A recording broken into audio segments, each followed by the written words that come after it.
나의 의는 이것뿐 예수의 피밖에요. 예수의 피 날리게 하오니 기뻐하는 기뻐하다. 예수의 피밖에요.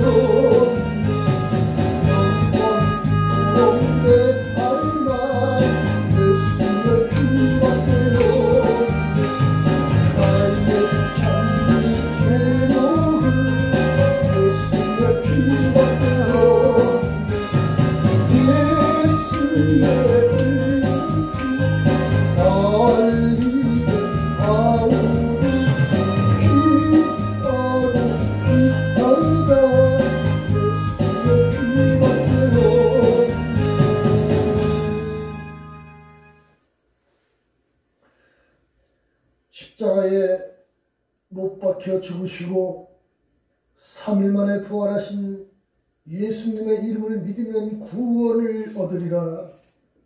보라, 지금은 은혜 받을 만한 때이요, 보라, 지금은 구원의 날이로다. 회개하고 주 예수를 믿으라. 하나님 나라 천국이 가까웠느니라. 아멘. 아멘. 사랑하는 ITS 복음방송을 시청하시는 주의 백성, 주의 성도 여러분, 이 시간도 예수 그리스도를 영접하여서 하나님 나라 천국 가는 큰 은혜의 선물을 받으시기를 예수님의 이름으로 축복합니다. 아멘.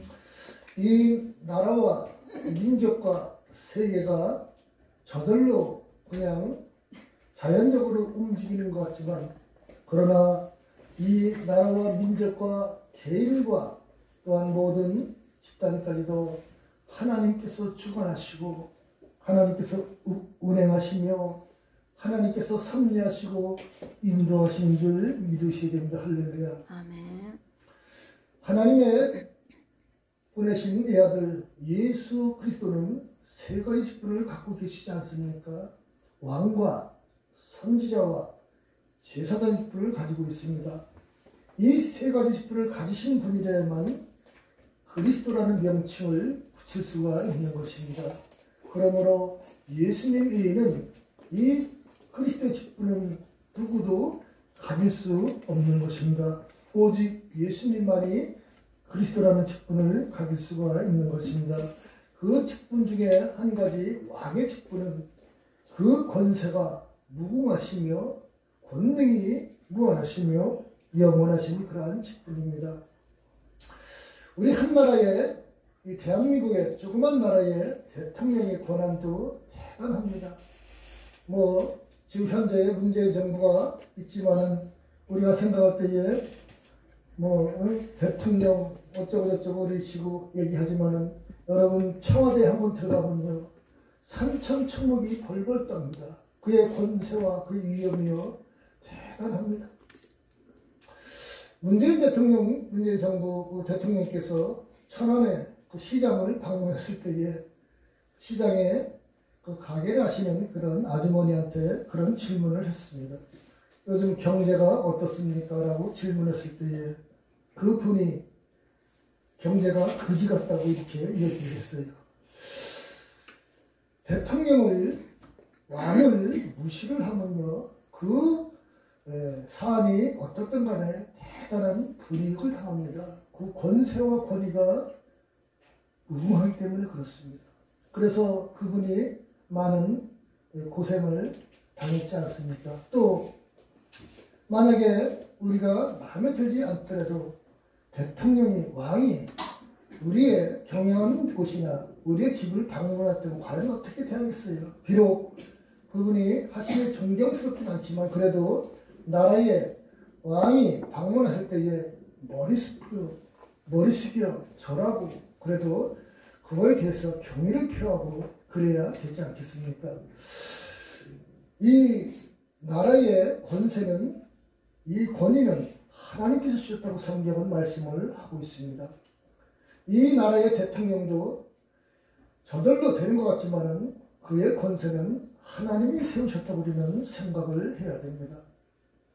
광화문 집회에서 어떤 그런 지혜 사자께서 문재인 이런 놈이란 이 글을 붙여가면서 이렇게 말씀하신데 그것은 대단히 저는 잘못됐다고 생각을 합니다. 김정은이야 북한에 있는 우리의 저 공산당 그런 사람이 얘기할 때에 김정은이라는 그런 사람에게 욕을 붙이는 거야. 그건 뭐 잘못됐겠습니까? 그러나 한 나라에 있으면서 대통령에게 그런 것을 특히 하나님을 섬기는 그런 분들이 그런 얘기를 하는 것은 대단히 잘못됐다고 생각을 합니다. 그분에 대해서 우리는 기도를 하고 또 하나님의 주권을 따라 움직일 수 있는 그런 우리가 행동을 해야 된다고 생각을 합니다. 오늘 본문의 말씀에 나라와 민족을 주관하시는 하나님, 지금 이 나라가 우한 폐렴 코로나19 때문에 대단히 어려움을 겪지 않습니까? 이러한 일들이 왜 일어났는가? 이러한 일들이 과연 저절로 생긴 것일까? 전 세계적으로 대단히 어려움을 겪고 있는데 이것 또한 우리는 하나님의 섭리라고 생각을 해야 될 줄 믿습니다. 저는 개인적으로 이번에 선거에서도 이 많은 사람들이 거기에 대해서 기대를 많이 하고 세상이 뒤집어질 수 있는 정도의 어떤 결과가 나오지 않을까라고 기대도 많이 하고 했습니다만 이것이 국민들의 마음이 움직이라는 것은 사람 힘으로 되는 것이 아니라고 우리는 또 한 번 깨달아야 될 줄 믿습니다. 그 이명박 정권 때나 박근혜 정부 때에 일어난 일들에 대해서 국민들이 얼마나 실망을 많이 했습니까? 장로님을 대한민국 대통령으로 기대라고 세웠는데 그분이 과연 하나님의 영광을 위해서 우리의 그 국민들의 정서 생활을 위해서 얼마나 봉사를 하고 나를 위해서 일을 했을까? 과연 지금의 감옥에 들어가서 생활할 정도에 하는 것을 보면은 나타나니만 그런 것인데 그렇지 않은 것에 대해서 얼마나 했을까라는 생각을 하기도 합니다. 박근혜 정부 때에도 우리가 지금의 이 정치를 끌어신 분들이 같이 정권을 잡았을 때에도 하나님 말씀이 입에 대는 그러한 그 간통죄를 없앤다고 달리 법석을 쓸 때에 가만히 보고만 있던 그러한 분들이 지금에 대해서 뭐라고 얘기를 할까라고 생각을 합니다. 하나님께서는 하나님의 말씀에 나라의 법이 배치가 되면요 하나님은 심판을 하시고 하나님께서는 거기에 대해서 권리를 하십니다. 지금의 또 염려스럽고 걱정되는 것은 그뿐만 아니라 이 문재인 정부에 대해서도 대단히 참 우려할 수 있는 것은 이 법을 또 만드는데 차별금지법에 대해서 국회를 통과시키려 하는 일들이 대기하고 있다는 사실입니다. 이러한 그 여당이 막강한 그러한 그 과반수의 자리에 대해서 이런 법들이 그냥 법을 통과시킨다면 과연 하나님께서 이 코로나19보다 더한 이러한 징계를 또 할 수 있는 심판이 오지 않을까 사실 개인적으로 이러한 일들을 생각해 보기도 합니다. 이 차별금지법은 대단한 그런 우리의 법입니다. 이 차별금지법이 만약에 법으로 통과가 되면요. 여러분 우리가 목사님들이 설교를 할 때에 예수 외에 구원을 받을 수가 없다고 설교를 할 수가 없어요. 만약 했다 그러면은 그것을 고발한다 그러면은 바로 고발장이 되어가면은 거기에 대한 법의 심판을 받을 수 있는 그런 법입니다. 동성연애법이 거기에 부합이 되어서 동성연애의 그런 법이 통과가 되면은요. 만약에 목사님한테 동성연애 결혼식을 하는데 지뢰를 써달라고 이렇게 얘기를 할 때에 그 지뢰를 그냥 특별한 사유 없이 거부를 하면요. 그걸 고발하면요. 약간 1,000만 원의 벌금이 나옵니다. 여러분 부모님한테 가서 부모님이 내 딸이나 자식을 아들을 정말 고생스럽게 키워서 대학원 보내고 학비를 마련하려고 등어리가 쉬도록 해서 그 아들을 그렇게 학교를 보내고 이렇게 했는데 그 아들이 또 딸이 장성에서 며느리나 사이를 데려왔는데 모습만 자식을 키워놨더니 모습만 자식을 데려와갖고 아버지 이 며느리를 삼아서 우리 동성연애했습니다 라고 했을 때 부모가 이 결혼식에 반대를 하면요 그 부모도 처벌을 받습니다. 이러한 악법이 지금 계류 중에 있습니다. 나라가 혼란스러운데도 지금 2월 달에는 시청 앞 광장에서 동성연애 축제를 그렇게 허용하고 대기하고 있습니다. 이러한 나라의 법이 만약에 제정된다면 과연 하나님께서 뭐라고 이 나라를 통치하실 건가 대단히 우려스럽지 않겠습니까? 우리는 이 일에 대해서 우리가 어떤 힘으로나 어떤 그런 것에 대해서 그것을 할 수 있는 힘은 없지만 그러나 이 혼란한 시기에도 우리는 개개인의 그러한 일에 대해서 하나님 앞에 기도를 하고 하나님 앞에 그 문제를 해결해 달라고 선한 싸움을 싸워야 될 줄 믿습니다. 이 나라와 민족은 하나님께서 주관하시고 이 나라의 모든 것도 하나님께서 인도하시고 또 배려하시고 이끌을 줄 믿습니다. 할렐루야. 오늘 본문의 마태복음 24장 이 말씀에 대해서 우리는 두려움을 가질 수 있는 그런 말씀들이 많습니다. 그러나 그 가운데서도 사랑하는 주의 백성들은 하나님께서 보호하시는 그러한 은혜가 있는 줄 믿습니다. 할렐루야. 우한이라는 이 폐렴 코로나19도 하나님께서 이 어떠한 그러한 주관적인 것으로 주관하시면 그러나 그 심판하시는 중에도 긍휼 베푸시는 하나님의 사랑이 있음을 우리는 믿습니다. 그 하나님의 사랑을 우리가 깨닫고 그 은혜 가운데 긍휼을 구하며 우리가 나가야 될 줄 믿습니다. 이 나라와 민족을 어떻게 사람의 힘으로 이것을 바꾸고 어떻게 그것을 이끌어가고 어떻게 하겠습니까?